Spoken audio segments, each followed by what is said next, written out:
Time Walk with me. Hey everybody, welcome back to Time Walk with me. I am the Time Walker and this is my 100th upload on this channel. I'm counting the first few that are glorified home movies that nobody else really cares about, and that's because I care about them.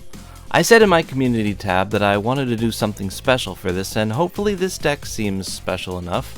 The commander is Taniwha. Taniwha? I think maybe Taniwha. Anyway, this legendary serpent is a 7/7 with phasing and trample. It costs 3 generic and 2 blue mana to cast, which is why they felt the need to give it a huge drawback, but I've found a way to turn this drawback into an advantage. There are 2 drawbacks to Taniwha. The first is that it has phasing. The rules say that phasing takes place during the untap step before any permanents are untapped.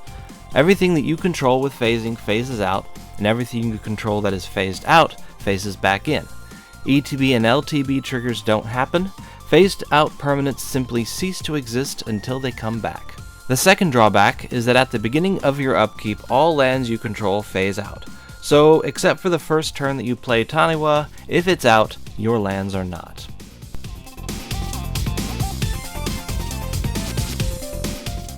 I put in a lot more mana rocks than I usually do because this deck needs to function without lands. Commander Sphere, Dreamstone Hedron, Felwar Stone, Gilded Lotus, Hedron Archive, Heraldic Banner, Ice Cauldron. I like weird old cards like this because they don't make cards like it anymore. This stores mana for later use and takes a card out of your hand so you can't be made to discard it. Iceberg. This is a relic from a time when the color pie was more nebulous than it is today. This is basically a colorless mana battery. Tap all your lands to put a bunch of ice counters on it, and then the next turn you have all that mana even though your lands have phased out. The only downside is that it's colorless. Midnight Clock. This is a mana rock at first and a one-sided time twister later. Ornithopter of Paradise, Replicating Ring, Sisay's Ring, Sky Diamond, Soul Ring, Soul Talisman, Solemn Simulacrum.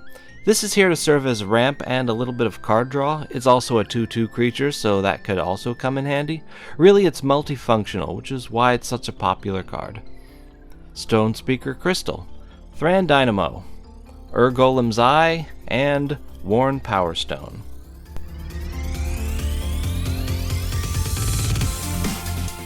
This is basically a Staxy Voltron deck, so these cards make Taniwha bigger, more evasive, and harder to kill. Aether Tunnel, Alexi's Cloak. Once you put something like this on your commander, you can't really buff it anymore, but it's already decently big.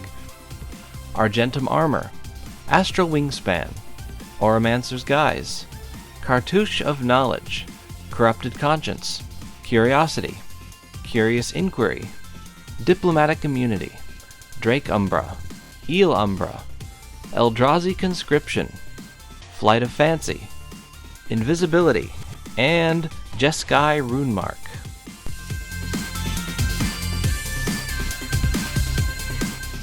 This is where it comes in handy to not have lands out. Land Equilibrium. This weird old expensive card makes it so that if you don't have any lands out, nobody else can play any. Shimmer.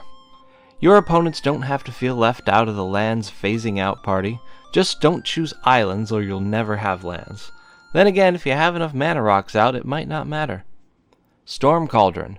This card is a lot of fun. During turns when you have Taniwha out, you can play 2 lands to supplement your mana rocks.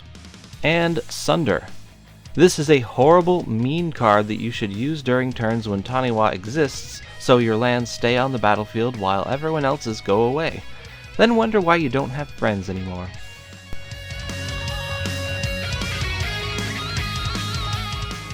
I came across these 2 cards and immediately checked to see if there are any other cards that do what they do, and there are not. Metamorphic Alteration and True Polymorph. Each of these cards turns one of your opponent's creatures into Taniwha. Chances are they are not as prepared to not have any lands as you are.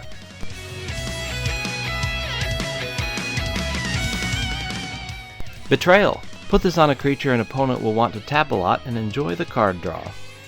Mischievous Catgeist / Catlike Curiosity. This is here to put Catlike Curiosity on Taniwha. Dream Fighter. This is the ultimate chump blocker, except that it doesn't have flying. The phase out happens before damage is assigned, so it always survives. Hercule's Recall. If an opponent has enough mana rocks to not mind losing all their lands to Sunder, this will take care of them. It also gets rid of treasures, clues, food, and other annoying tokens they might have. March of Swirling Mist. Everybody thinks that you won't have Taniwha out next turn, so you surprise them with this before your turn begins, phasing your commander out so she phases back in during your turn. You can also phase their creatures out to clear the way for an attack. Mishra's Bauble and Urza's Bauble. These baubles are here as placeholders. They make great blank spots in decks, costing nothing and replacing themselves in your hand. Rebuild. This hits your artifacts too, but just play it when you have your lands out. Bonus cool points to anyone who can name the artifacts in the illustration. Reconstruction. Shimmering Efreet. This cool little guide takes something out while it's phased in. Slip out the back.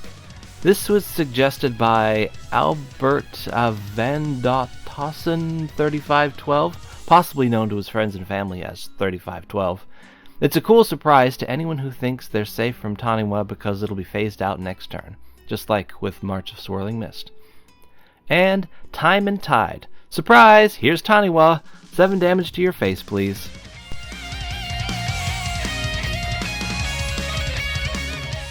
This section is mostly counterspells with the goal in mind of protecting your artifacts and Taniwha. Annul, Arcane Denial, Cancel, Confound, Counterspell, Intervene, Keep Safe, Pongify, Rapid Hybridization, and Wash Away.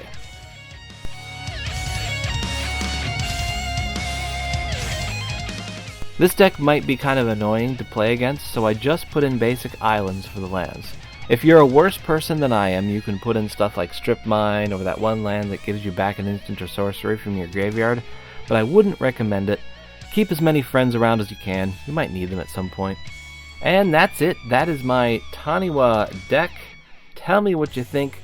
This one actually came in at just over $200, so even considering I have that rather expensive card from Legends in there, that's pretty decent. Even, you can substitute that for something else, and you've got a pretty good budget deck. But anyway, tell me what you think, and I'll see you next time.